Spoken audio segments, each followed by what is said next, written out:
राज्य के नीति निर्देश तत्व। भारतीय संविधान के भाग 4 में राज्य के नीति निर्देश तत्वों का अनुच्छेद 36 से अनुच्छेद 51 तक उपबंध किया। राज्य के नीति निर्देश तत्वों का मतलब है कि वे नीतियां जो कि तत्वों में निहित है और जिनका पालन करना राज्य का परम कर्तव्य है। भारतीय संविधान में लोकहितकारी, समाजवादी, धर्मनिरपेक्ष गणराज्य स्थापित करने की बात की गई। राज्य के नीति निर्देश तत्व ही लोकहितकारी और समाजवादी राज्य को निर्मित कर सकते। इस प्रकार स्पष्ट है कि राज्य के नीति निर्देश तत्व कुछ ऐसे लक्षणों को स्पष्ट करते हैं जो देश के नागरिकों की आर्थिक, सामाजिक और राजनीतिक उन्नति के लिए महत्वपूर्ण योगदान रखते हैं। डॉक्टर अंबेडकर ने कहा था, राज्य के नीति निर्देश तत्व भारतीय संविधान की एक अनोखी विशेषता। निर्देशक तत्व अत्यंत महत्वपूर्ण है क्योंकि वे आर्थिक लोकतंत्र को हमारे आदर्श के रूप में प्रतिष्ठापित करते हैं। ये निर्देशक तत्व आयरलैंड के संविधान से लिए गए। आइए हम आगे देखते हैं राज्य के नीति निर्देशक तत्वों का प्रमुख उद्देश्य। तो राज्य के नीति निर्देश तत्वों का उद्देश्य कल्याणकारी राज्य की स्थापना करना, राजनीतिक लोकतंत्र का रूप निर्धारित करना, यह स्थापित करना कि हमारा आर्थिक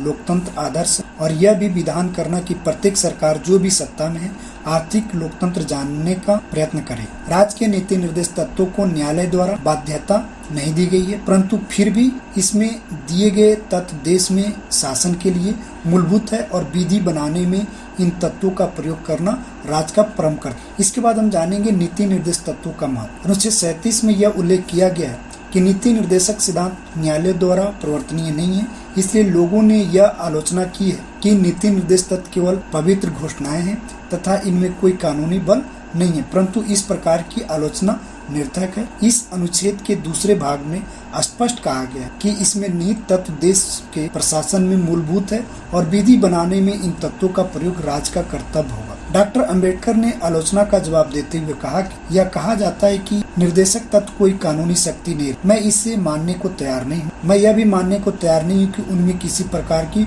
बाध्यता का बल नहीं। यह स्पष्ट है कि प्रजातांत्रिक व्यवस्था में जनमत सबसे बड़ी शक्ति है। यदि कोई सरकार इन तत्वों की अपेक्षा करती है तो चुनाव के समय जनता के समक्ष जवाब देना पड़ता है। जनता इन निर्देशों की उपेक्षा करने वाली सरकार को कभी बर्दाश्त नहीं कर। ऑस्टिन ने भी भारतीय संविधान में निहित नीति निर्देश तत्वों को महत्वपूर्ण बताते हुए कहा कि ये संविधान की आत्मा है। इसके बाद हम जानेंगे मूल अधिकार तथा नीति निर्देश तत्वों में संबंध। नीति निर्देश तत्व एवं मूल अधिकारों में अंतर यह है कि जहाँ मूल अधिकार वादयोग है यानी केस लायक, वही नीति निर्देश तत्व वादयोग यानी केस लायक नहीं है। अनुच्छेद 37 यह कहता है कि इस भाग में अंतर्विष्ट उपबंध किसी न्यायालय द्वारा परिवर्तनीय नहीं होंगे, किंतु फिर भी इनमें अविकथित तत्व देश के शासन में मूलभूत है और विधि बनाने में इन तत्वों को लागू करना राज्य का कर्तव्य। न्यायालय मूल अधिकार से असंगत विधि अवैध घोषित करने के लिए बाध्य है, लेकिन कोई भी विधि इस आस पर अवैध नहीं घोषित की जा सकती कि वह नीति निर्देश तत्वों के विरोध में है,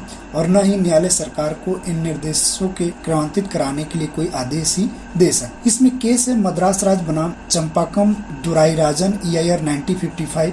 इस मामले में सुप्रीम कोर्ट के समक्ष यह प्रश्न विचार के लिए आया कि मूल अधिकार और निर्देशक तत्वों के विरोध की स्थिति में किसको प्राथमिकता दी जाए। तो इसमें निर्णय आया कि ऐसी स्थिति में मूल अधिकार नीति निर्देश तत्वों पर अधिभावी होंगे, क्योंकि अनुच्छेद 37 द्वारा स्पष्टता उन्हें न्यायालय द्वारा अपरिवर्तनीय घोषित किया गया है।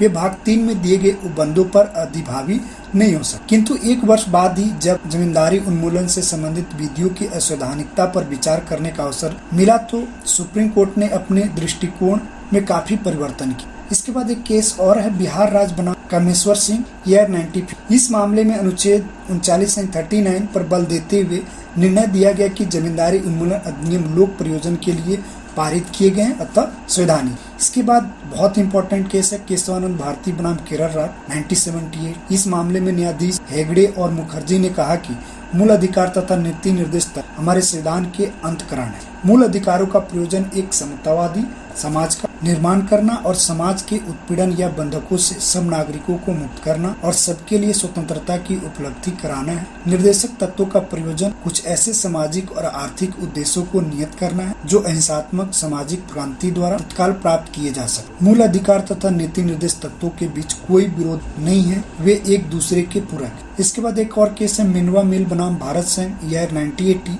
इस मामले में सुप्रीम कोर्ट ने कहा कि भारतीय संविधान के भाग 3 और भाग 4 के बीच संतुलन भारतीय संविधान की आधारशिला, अतः एक भाग को दूसरे भाग पर पूर्ण रूप से प्राथमिकता देना इस संतुलन को नष्ट करना, जो संविधान के आधारभूत ढांचे का आवश्यक अंग। मूल अधिकार और नीति निर्देश तत्वों को संविधान की आत्मा कहा गया और दोनों में आपस में विरोध नहीं है, वे एक दूसरे के पूरक।